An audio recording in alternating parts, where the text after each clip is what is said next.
BlueMetric is mission-ready water. We are world-class experts solving our clients' most challenging environmental problems.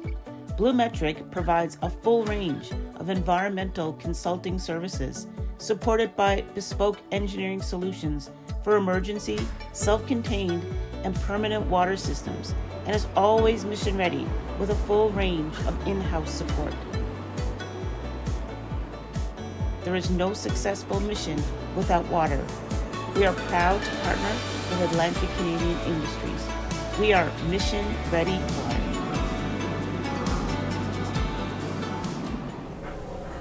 Well, I'm Alan Dale from Gale Force Winds, and what an absolute pleasure it is to be back in St. John's, Newfoundland at Mass, brought to us by the great people here at ACADA. They get the importance of bringing people together. They get the importance of collaboration. And you know, BlueMetric, our friends here, they're sponsoring that podcast. They're real thought leaders in their room. They know that conversations matter, and let's get those conversations out there. You know, but I'd be remiss to not start this conversation by saying, Gina, you were one of the first people that believed in Gale Force Winds, and in many respects, Gale Force Winds exists in this industry because of you and the good people at Genoa. So on that note, why don't you introduce yourself and tell us what you're up to?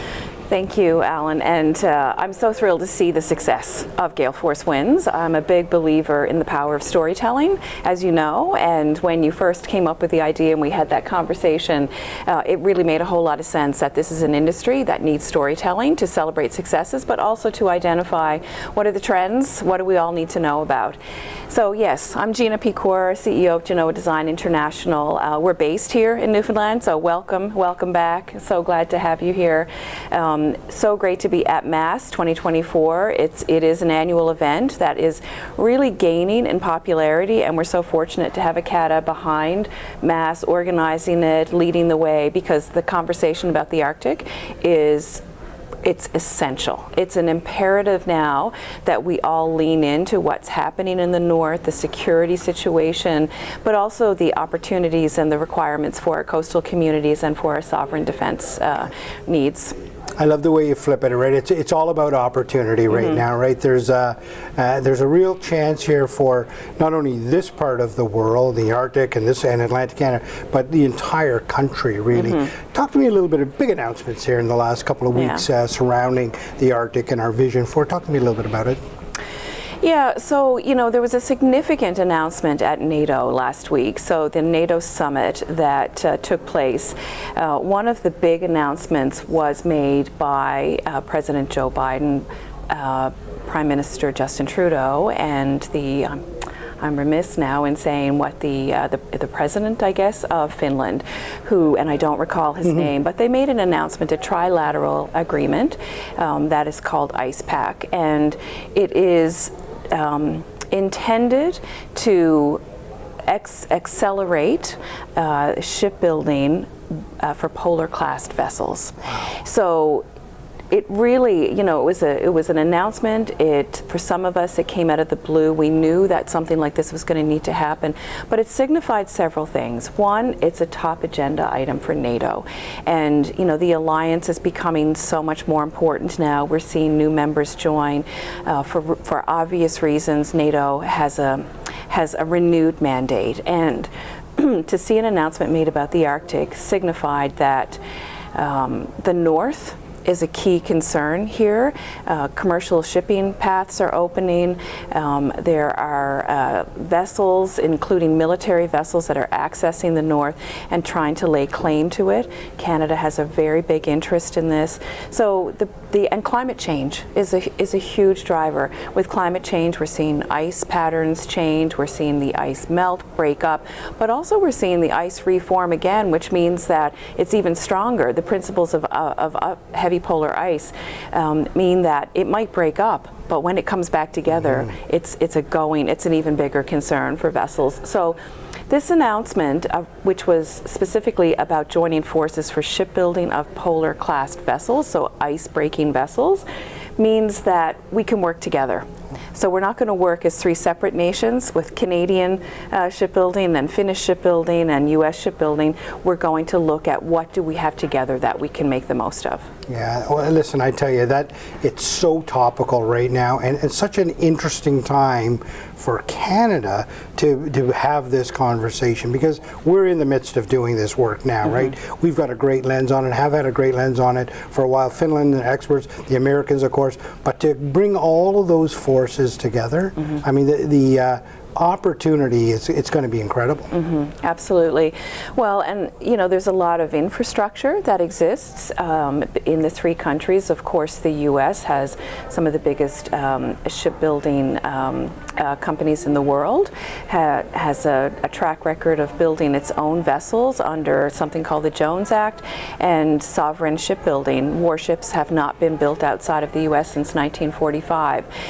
Finland is a world-renowned, respected ice-breaking center of expertise. They do it better than anybody else. They're recognized globally for that. They also have shipyards in Finland, 3 very significant ones that I just had the opportunity to tour.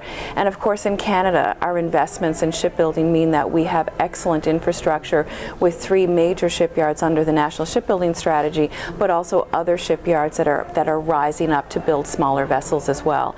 So when you look at those 3 capabilities and you start to migrate expertise and you start to build ships in collaboration, it gets kind of exciting for getting ships in the water fast. Yeah, and I tell you, we're poised to really sort of be a big part of this. We understand the importance of government, industry, and academia all working together, and we get it, and bringing our piece to the puzzle as well. I have a question for you, and this might throw you off a little bit, but Gina, you know, as a leader of a company, a major player in this space right now, an announcement like that, it must be, you must wake up in the morning and say, oh my God, we need to pivot, we need to navigate differently. How do you react to such a major announcement from a corporate point of view? Well, it's like anything, you know. These political announcements are, they're big, they land with a splash, but then there's a long time to get them in action. Yeah. So there's no need to you know, rush to urgency, but there's a need to strategically consider what this means for my company, what it means for the country, but also what are the things that we need to pay attention to, because it's not all rosy. And some of the risks, as much as there's opportunity there, and I do believe this is a great move for allied nations and for the 3 countries involved, including Canada, there's risk.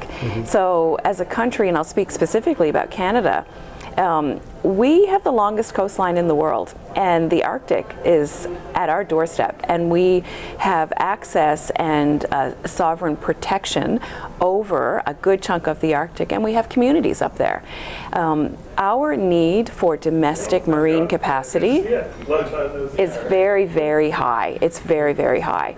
And so we have to be careful, and as a Canadian company, I will be taking a strong position on taking care to make the most of this trilateral agreement, finding those opportunities, working together for the greater good, but also making sure that we do not sacrifice domestic capability.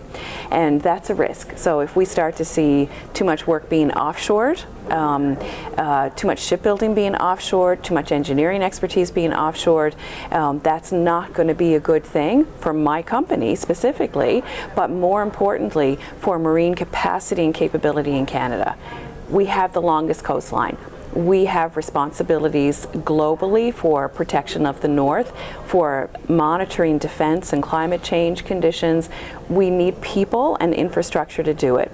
So it's about leveraging the greater opportunity, knowing what it means and the benefits of it, but also protecting the development of marine capacity. And if we do this right in Canada, we'll cover all of that. It will be truly a good thing for Canadian companies, for Canadian industry, and for the sovereign concerns that we have, while also bringing benefit.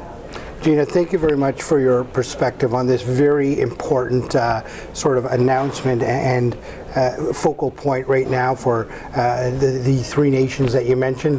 But more than that, thank you very much for your leadership that you provide to this country. I'll go so far as to say that, because you're certainly navigating us in the right direction. We appreciate it. Well, thank you, and same to you.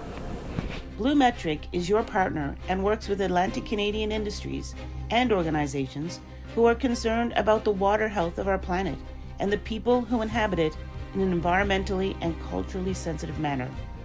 BlueMetric joins the growing number of like-minded, innovative Atlantic Canadian companies who are changing the environmental landscape for the globe in a world-class way. World-class experts solving our clients' most challenging environmental problems. We are Mission Ready Water.